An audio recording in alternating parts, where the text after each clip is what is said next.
Well, that's kind of an obvious statement up there. I started with that sentence about 12 years ago, and I started in the context of developing countries. But you're sitting here from every corner of the world, so if you think of a map of your country, I think you'll realize that for every country on earth, you could draw little circles to say these are places where good teachers won't go. On top of that, those are the places from where trouble comes. So we have an ironic problem. Good teachers don't want to go to just those places where they're needed the most. I started in 1999 to try and address this problem with an experiment, which was a very simple experiment in New Delhi. I basically embedded a computer into a wall of a slum in New Delhi. The children barely went to school. They didn't know any English. They'd never seen a computer before, and they didn't know what the internet was. I connected high-speed internet to it. It's about 3 feet off the ground, turned it on, and left it there. After this, we noticed a couple of interesting things which you'll see, but I repeated this all over India and then through a large part of the world, and noticed that children will learn to do what they want to learn to do. This is the first experiment that we did. 8-year-old boy on your right, teaching his student, a 6-year-old girl, and he was teaching her how to browse. This boy here in the middle of central India, this is in a Rajasthan village where the children recorded their own music and then played it back to each other. And in the process, they enjoyed themselves thoroughly. They did all of this in 4 hours after seeing the computer for the first time. In another South Indian village, these boys here had assembled a video camera and were trying to take the photograph of a bumblebee. They had downloaded it from Disney.com or one of these websites, 14 days after putting the computer in their village. So at the end of it, we concluded that groups of children can learn to use computers and the internet on their own, irrespective of who or where they were. At that point, I became a little more ambitious and decided to see what else could children do with a computer. We started off with an experiment in Hyderabad, India, where I gave a group of children, they spoke English with a very strong Telugu accent. I gave them a computer with a speech-to-text interface, which you now get free with Windows, and asked them to speak into it. So when they spoke into it, the computer typed out gibberish. So they said, oh, it doesn't understand anything of what we are saying. So I said, yeah, I'll leave it here for 2 months. Make yourself understood to the computer. So the children said, how do we do that? And I said, well, I don't know, actually. And I left.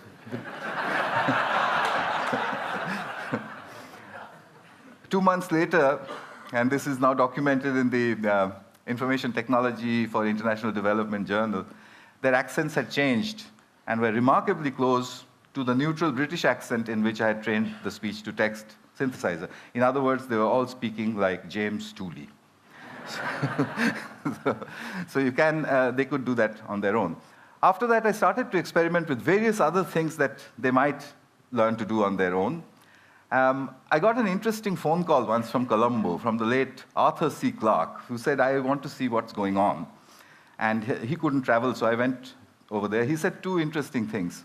A teacher that can be replaced by a machine should be.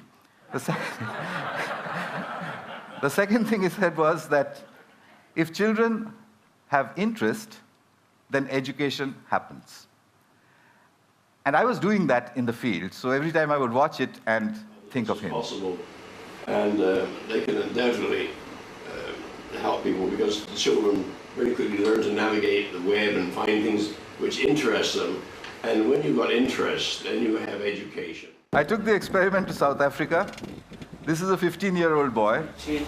This machine, I play games like animals, and I listen to music. And I asked him, do you send emails? And he said yes, and they hop across the ocean. This is in Cambodia, rural Cambodia. a fairly silly arithmetic game, which no child would play inside the classroom or at home. They would, throw it back at you. They'd say, this is very boring. If you leave it on the pavement, and if all the adults go away, then they will show off with each other about what they can do, which is what these children are doing. They're trying to multiply, I think.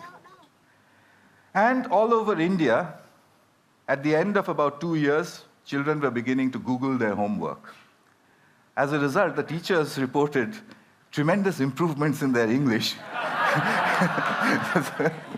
Rapid improvement in all sorts of things. They said they've become really deep thinkers and so on and so forth. And indeed, they had.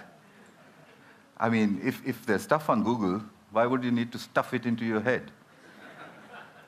So at the end of the next 4 years, I decided that groups of children can navigate the internet to achieve educational objectives on their own. At that time, a large amount of money had come into Newcastle University to improve schooling in India. So Newcastle gave me a call. I said, I'll do it from Delhi. They said, there's no way you're going to handle £1 million worth of university money sitting in Delhi. So in 2006, I bought myself a heavy overcoat and moved to Newcastle. I wanted to test the limits of this system. The first experiment I did out of Newcastle was actually done in India, and I set myself an impossible target. Can Tamil-speaking 12-year-old children in a South Indian village teach themselves biotechnology in English on their own? And I thought, I'll test them, they'll get a 0, I'll give them material, I'll come back and test them, they'll get another 0, I'll go back and say, yes, we need teachers for certain things. I called in 26 children, they all came in there, I told them, look, there's some really difficult stuff on this computer. I wouldn't be surprised if you didn't understand anything. It's all in English, and I'm going. So I left them with it. I came back after 2 months, and the 26 children marched in looking very, very quiet. I said, well, did you look at any of the stuff? They said, yes, we did. Did you understand anything? No, nothing.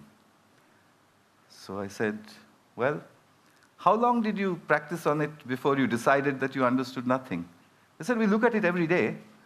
So I said, for 2 months you were looking at stuff you didn't understand. So a 12-year-old girl raises her hand and says, literally, apart from the fact that improper replication of the DNA molecule causes genetic disease, we've understood nothing else.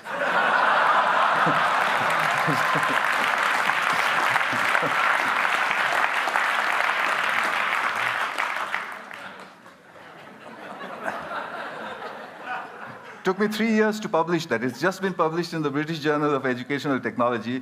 One of the referees who refereed the paper said, it's too good to be true, which was not very nice. Well, one of the girls had taught herself to become the teacher, and that's her over there.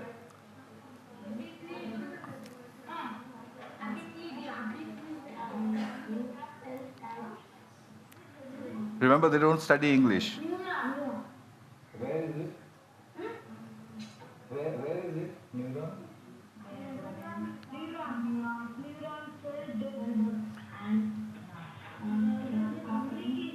I've edited out the last bit where she said, when I asked where is the neuron, and she says, the neuron, and then she looked and did this. But her expression was not very nice. So their scores had gone up from 0 to 30%, which is an educational impossibility under the circumstances. But 30% is not a pass. So I found that they had a friend, a local accountant, a young girl, and they played football with her. I asked that girl, would you teach them enough biotechnology to pass? And she said, how would I do that? I don't know the subject. I said, no, use the method of the grandmother. She said, what's that? I said, well, what you've got to do is stand behind them and admire them all the time. Just say to them, that's cool, that's fantastic, what is that? Can you do that again? Can you show me some more? She did that for 2 months. The scores went up to 50, which is what the posh schools of New Delhi with a trained biotechnology teacher were getting. So I came back to Newcastle with these results and decided that there was something happening here that definitely was getting very serious. So having experimented in all sorts of remote places, I came to the most remote place that I could think of. Across the River Tyne, 5,000 miles from Delhi, is the little town of Gateshead. In Gateshead, I took 32 children, and I started to fine-tune a method.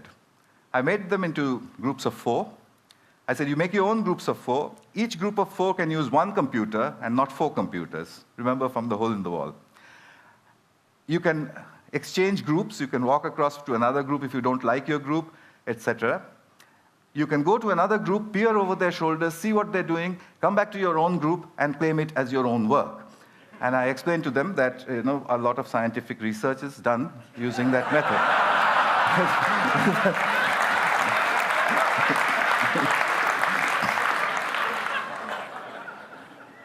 The children enthusiastically got after me to say, now what do you want us to do? I gave them 6 GCSE questions. The first group, the best one, solved everything in 20 minutes. The worst, in 45. They used everything that they knew. News groups, Google, Wikipedia, Ask Jeeves, etc. The teachers said, is this deep learning? I said, well, let's try it. I'll come back after 2 months. We'll give them a paper test, no computers, no talking to each other, etc. The average score when I had done it with the computers and the groups was 76%. When I did the experiment, when I did the test after 2 months, the score was 76%. There was photographic recall inside the children, I suspect because they're discussing with each other. A single child in front of a single computer will not do that. I have further results which are almost unbelievable of scores which go up with time. Because their teachers say that after the session is over, the children continue to Google further. I went to Turin in May. I sent all the teachers away from a group of 10-year-old students. I speak only English, they speak only Italian. So we had no way to communicate. I started writing English questions on the blackboard. The children looked at it and said, what? I said, well, do it. They typed it into Google, translated it into Italian, went back into Italian Google. 15 minutes later,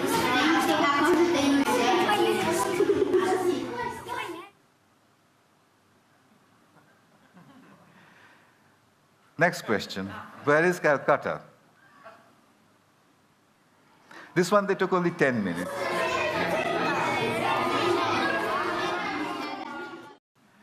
I tried a really hard one then. Who was Pythagoras and what did he do? There was silence for a while. Then they said, you've spelled it wrong. It's Pythagora.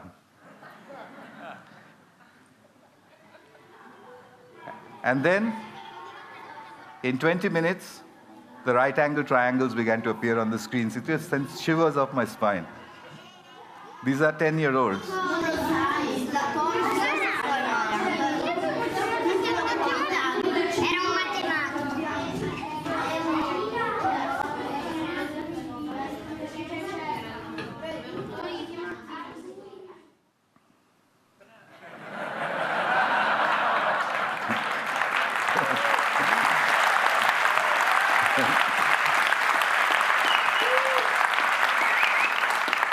So you know what's happened? I think we've just stumbled across a self-organizing system. A self-organizing system is one where a structure appears without explicit intervention from the outside. Self-organizing systems also always show emergence, which is that the system starts to do things which it was never designed for, which is why you react the way you do, because it looks impossible. I think I can make a guess now. Education is a self-organizing system where learning is an emergent phenomenon. It will take a few years to prove it experimentally, but I'm going to try. But in the meanwhile, there is a method available. 1 billion children, we need 100 million mediators, there are many more than that on the planet, 10 million souls, $180 billion, and 10 years. We could change everything. Thanks.